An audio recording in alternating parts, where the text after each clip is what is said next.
Welcome to Echoes of the Word. If this homily speaks to you, share it, like it, and leave a comment. Let your voice become part of the echo.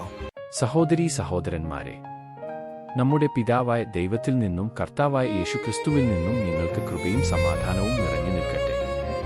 ലളിതമായ ഒരു ചോദ്യം ഞാൻ നിങ്ങളോട് ചോദിക്കട്ടെ. സ്പർശിക്കപ്പെടാൻ നിങ്ങൾ ഇഷ്ടപ്പെടുന്നുണ്ടോ? അത് ഹൃദയത്തെ സ്പർശിക്കുന്ന ചോദ്യമാണ്. നമുക്ക് ധൈര്യമുണ്ടെങ്കിൽ അടുത്തിരിക്കുന്ന ഒരാളിലേക്ക് തിരിഞ്ഞ് ഉറച്ചതും ആഴമുള്ളതുമായ ഒരു കൈകൊടുക്കൽ നൽകാം എന്ന് ഞാൻ നിർദ്ദേശിക്കട്ടെ. പകരം ഒരു ആലിംഗനം ആവശ്യപ്പെട്ടാൽ പല ഹൃദയങ്ങളും വേഗത്തിൽ മിടിക്കും എന്നറിയാം. സ്പർശനം ശക്തമാണ്. അത് ആശ്വസിപ്പിക്കുന്നു, സുഖപ്പെടുത്തുന്നു, സ്വാഗതം ചെയ്യുന്നു. അതേസമയം അസ്വസ്ഥതയും ഉണ്ടാക്കാം. സ്പർശനത്തിനായി ദാഹിക്കുകയും അതിനെ ഭയപ്പെടുകയും ചെയ്യുന്ന ഒരു ലോകത്തിലാണ് നാം ജീവിക്കുന്നത്. എപ്പോൾ തൊടണം, എങ്ങനെ തൊടണം, പ്രത്യേകിച്ച് എപ്പോൾ തടസ്സപ്പെടുത്തണം എന്നതിനെക്കുറിച്ച് നാം വളരെ ശ്രദ്ധാലുക്കളാണ്. പല ഇന്ത്യൻ കുടുംബങ്ങളിലും ഒരു പരിചിതമായ മുന്നറിയിപ്പുണ്ട്.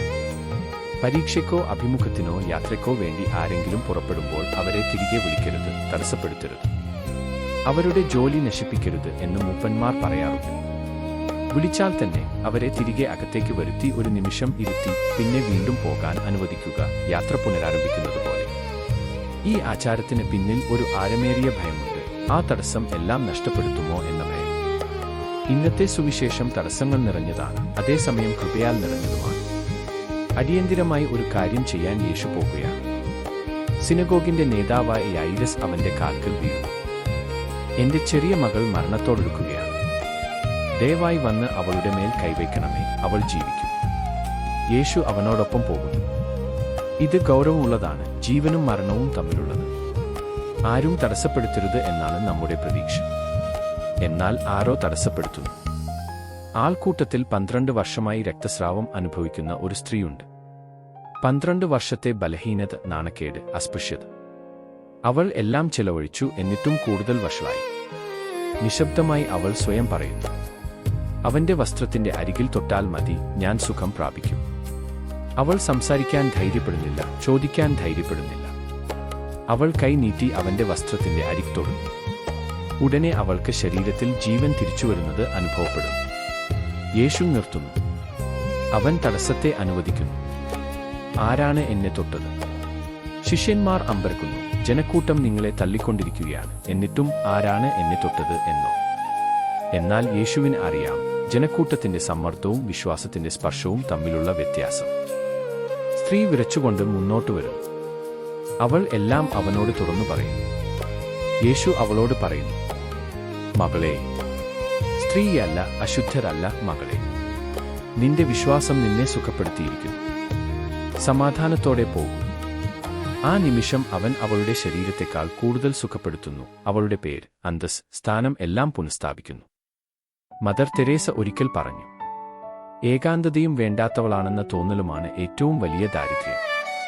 12 വർഷക്കാലം ഈ സ്ത്രീ ആ ദാരിദ്ര്യത്തിൽ ജീവിച്ചു. യേശു അതിനെ സ്പർശിക്കുന്നു, അവളെ തൊടാൻ അനുവദിച്ചുകൊണ്ട്. എന്നാൽ അവൻ സംസാരിച്ചുകൊണ്ടിരിക്കുമ്പോഴേ മറ്റൊരു തടസ്സം വരുന്നു. യായിരസിന്റെ വീട്ടിൽ നിന്ന് ദൂതന്മാർ വരുന്നു. നിന്റെ മകൾ മരിച്ചു. ഗുരുവിനെ ഇനി എന്തിന് ബുദ്ധിമുട്ടിക്കുന്നു? മനുഷ്യമായി ചിന്തിച്ചാൽ ഈ കാലതാമസം ക്രൂരമായി തോന്നാം. യേശു നിർത്തിയില്ലായിരുന്നെങ്കിൽ, ആ സ്ത്രീ തടസ്സപ്പെടുത്തിയില്ലായിരുന്നെങ്കിൽ. എന്നാൽ യേശു യായിരസിനെ നോക്കി പറയുന്നു, ഭയപ്പെടേണ്ട, വിശ്വസിക്കുക മാത്രം ചെയ്യുക. അവൻ വീട്ടിലെത്തുന്നു. ബഹളവും കരച്ചിലും, ആശയക്കുഴപ്പവും.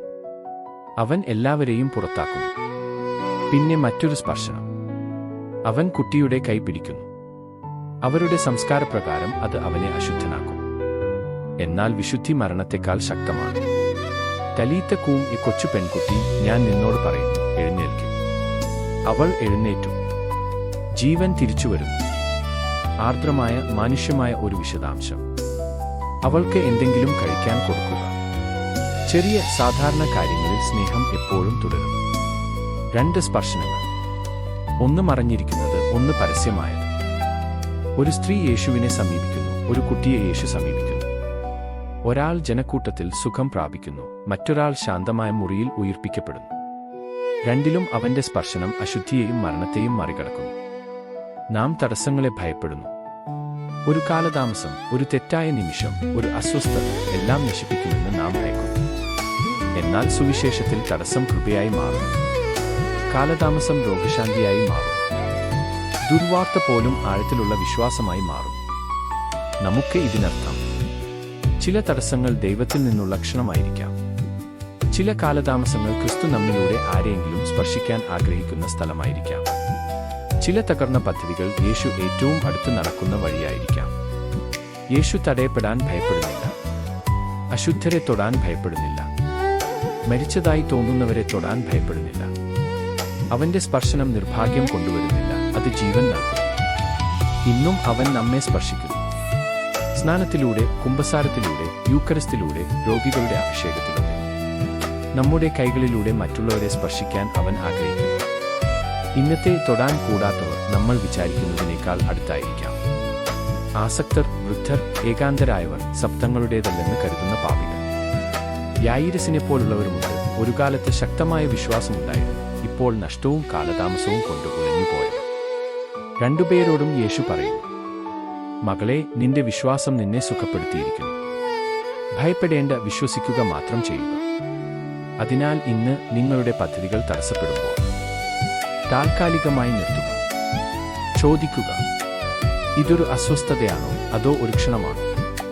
നിങ്ങൾ ആരെയെങ്കിലും അരികുകളിൽ കാണുമ്പോൾ ഒരു ചെറിയ സ്പർശനം, ഒരു പുഞ്ചിരി, ഒരു വാക്ക്, ഒരു സാന്നിധ്യം എന്നിവയിലൂടെ ക്രിസ്തുവിന്റെ ശക്തി ഇപ്പോഴും ഒഴുകുന്നു എന്ന് ഓർക്കുക. സഹോദരന്മാരെ, നമ്മുടെ യാത്ര നശിപ്പിക്കാൻ യേശു നമ്മുടെ ജീവിതത്തെ തടസ്സപ്പെടുത്തുന്നില്ല. അവൻ അതിനെ രക്ഷിക്കാൻ തടസ്സപ്പെടുത്തുന്നു. നിങ്ങളുടെ ഭയങ്ങളെ അവൻ സ്പർശിക്കട്ടെ. നിങ്ങളുടെ പദ്ധതികളെ അവൻ തടസ്സപ്പെടുത്തട്ടെ.